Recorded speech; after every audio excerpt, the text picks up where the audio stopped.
The learning environment that you see models the informal environment of home, but provides richer experiences. The shift from home to school life is gentle and kindly. Experiences at school are an introduction to books and stories, poetry, song, dance, number activities, and discussions. The school introduces children to structured routines and expectations about cleanliness, eating, treating other children, using aids and materials for reading and counting.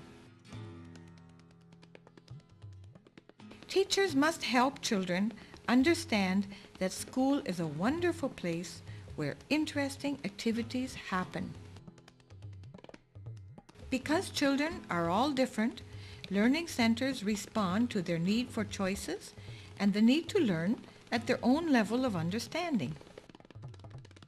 The monoculture of a class rarely recognizes differences in children.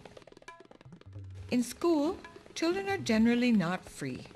The freedom of learning centers also demands responsibility, which is training for a democratic society. In the clay center, the child molds, flattens, pats, squeezes, and rolls. She becomes aware of the properties of clay. What does it feel like? Can it be shaped? Does it stick? What happens when it gets hard? Here we see children concentrating, freely talking, and manipulating natural materials.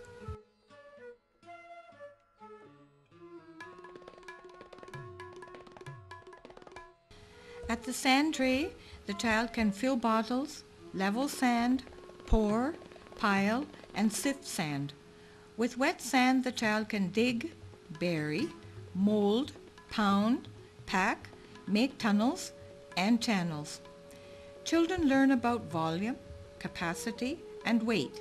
They enjoy the textures and feel of sand and water. Just notice the immense amount of discussion, planning, sharing, and creativity.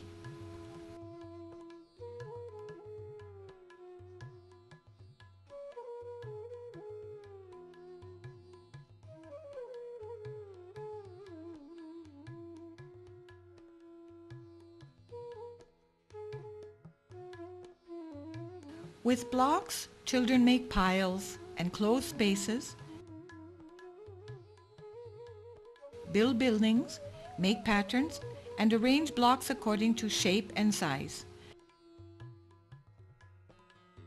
Children learn about alignment and gravity.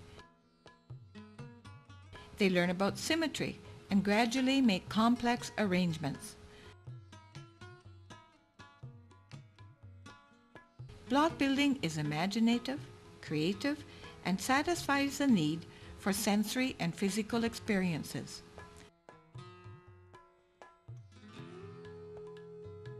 The child is exposed to concepts of length, size, width, angles, design, and seriation.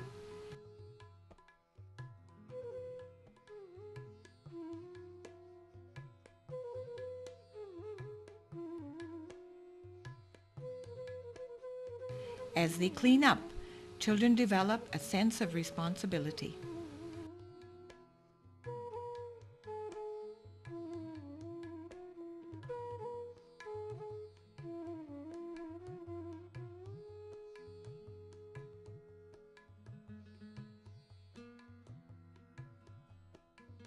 In this shop area, children are introduced to concepts of weights.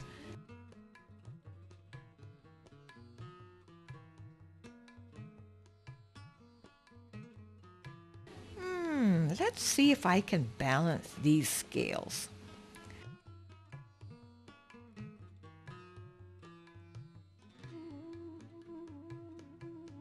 Children also like to sort and organize the provisions on the shelf.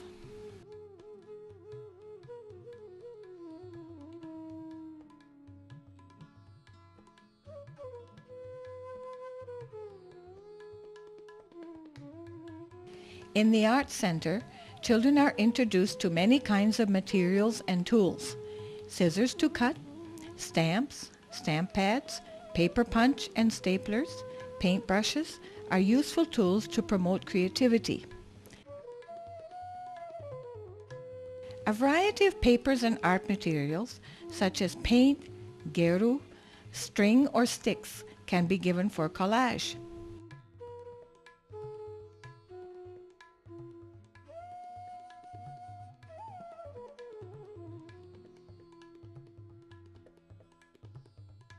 Children feel free, independent, and creative when they choose their own materials for art, collage, or origami.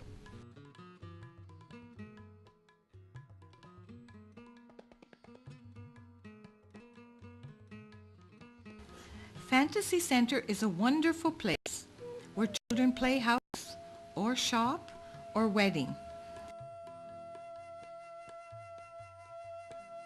It is free, spontaneous, and similar to drama. It is drama that is self-chosen and imaginary, but imitates the real world of the child. Immense conversation and creativity happen in this area. In the Fantasy Corner, you will notice how children solve small conflicts in a socially acceptable manner. They learn to recognize and imitate processes from start to finish. While they play, children come to see themselves as independent and competent persons. While playing house, or driver, or shopkeeper, children come to understand various social roles and appropriate behaviors.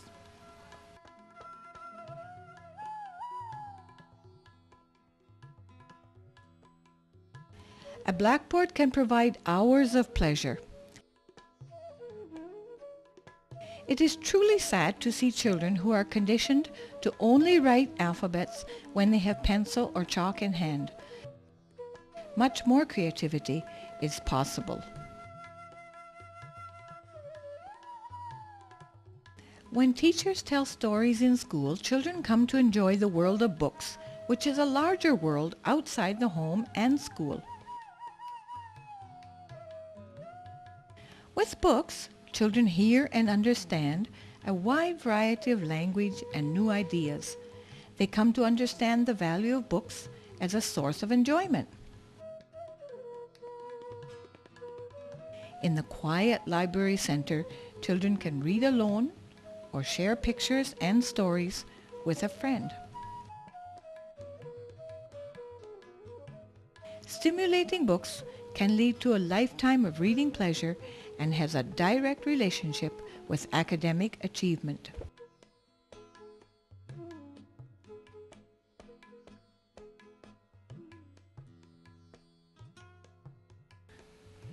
Here we are in the Cutting and Pasting Center.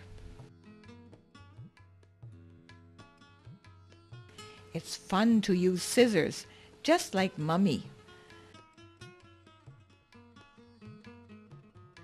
But when I try to cut, it's not easy.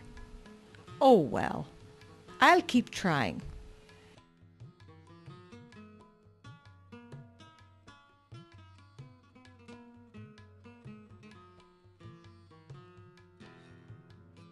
And glue. It feels so lovely and sticky.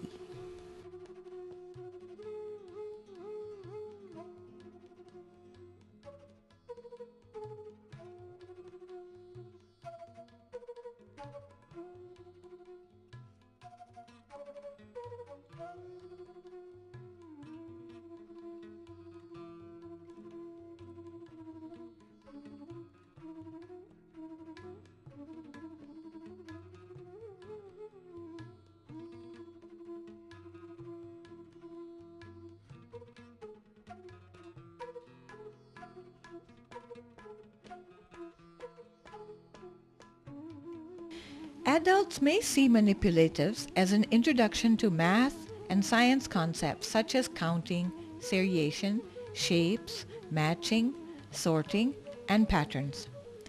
Children, however, simply enjoy the opportunity to complete puzzles, build towers, or make attractive patterns.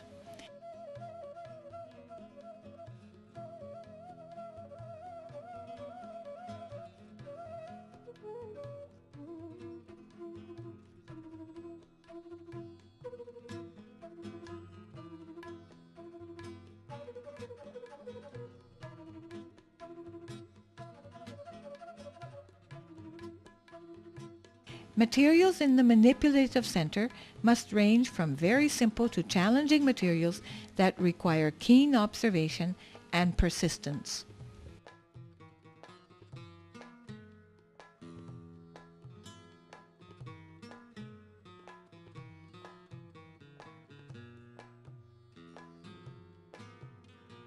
What happens in learning centers?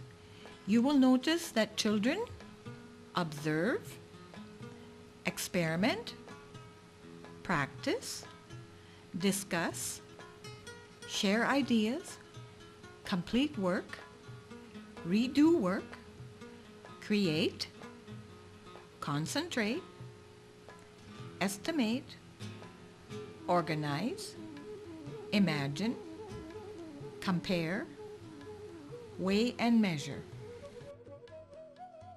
Read. Conflicts and negative behavior should be seen as an opportunity to discuss matters with a child.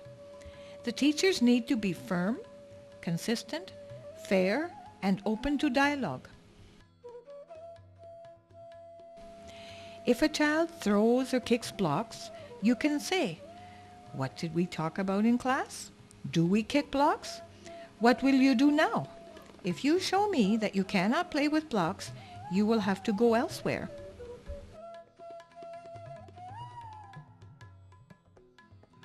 "You threw that cup?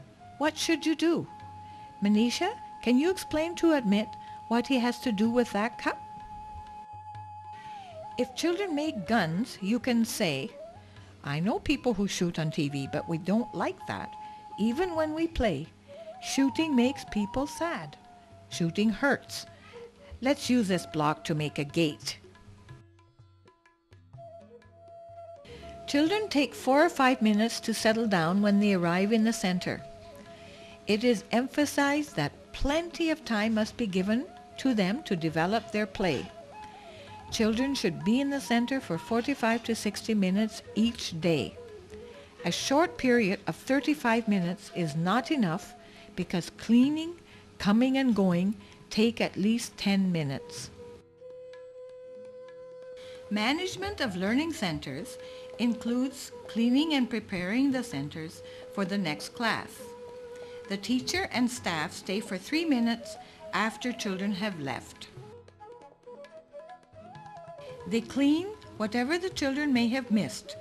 Try and train children as much as possible. Puzzles must be taken apart and put in a separate box. In this picture, the rooster puzzles are in their proper box, but the shapes are still in the puzzle tray. They must be put in a proper box. Teach children to remove beads from string. If beads are still on the string, remove them and put them in the proper box. Blocks are the most difficult to arrange. Children need help with this.